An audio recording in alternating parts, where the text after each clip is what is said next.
Friends, இப்போ நீங்கள் பார்த்துட்டு இருக்கிறது பார்த்தீங்கன்னா லவ்லி பெட்ஸ். இந்த வீடியோ நம்ம இப்போ என்ன பார்க்க போகிறோம்னா, ஒரு முயல் பார்த்தீங்கன்னா ப்ரெக்னெண்ட்டாக இருந்துச்சுன்னா எப்படி நம்ம ஐடென்டிஃபை பண்ணுறதுன்னா இந்த வீடியோவில் நம்ம இப்போ பார்க்க போகிறோம்.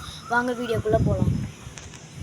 ஒரு முயல் வந்து பார்த்தீங்கன்னா இப்போ ப்ரெக்னெண்ட்டாக இருக்கும்போது பார்த்தீங்கன்னா நல்லா ஃப்ரீயாக இருக்கும் ஃப்ரெண்ட்ஸ். அதாவது பார்த்தீங்கன்னா எப்படி சொல்கிறதுனா, நல்லா முன்னே இருந்ததோட சாப்பாடு தண்ணி அதிகமாக எடுத்துக்கும்.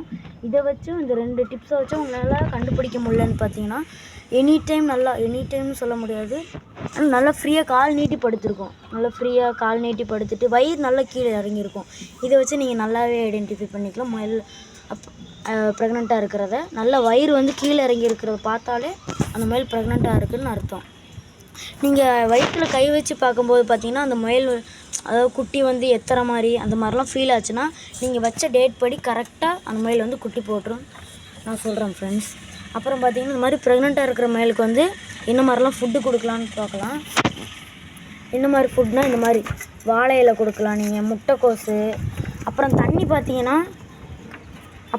பார்த்தீங்கன்னா நீங்கள் மஞ்சள்தூள் இந்த மாதிரி மஞ்சத்தூள் போட்ட தண்ணியாக நீங்கள் கொடுத்தீங்கன்னா முயலுக்கு எந்த மாதிரி டிசீஸும் வராமல் இருக்கும். நாங்களாம் அப்படி தான் கொடுக்குறோம். இந்த மாதிரி மஞ்சத்தூள் போட்டு தண்ணியெலாம் செமையாக குடிச்சிருச்சு, பார்த்தாலே தெரியும் உங்களுக்கு. இந்த மாதிரிலாம் பண்ணிங்கன்னா உங்கள் முயல் வந்து ஹெல்த்தியாக இருக்கும், குட்டிகளும் நல்லா பிறக்கும். Okay friends, thank you.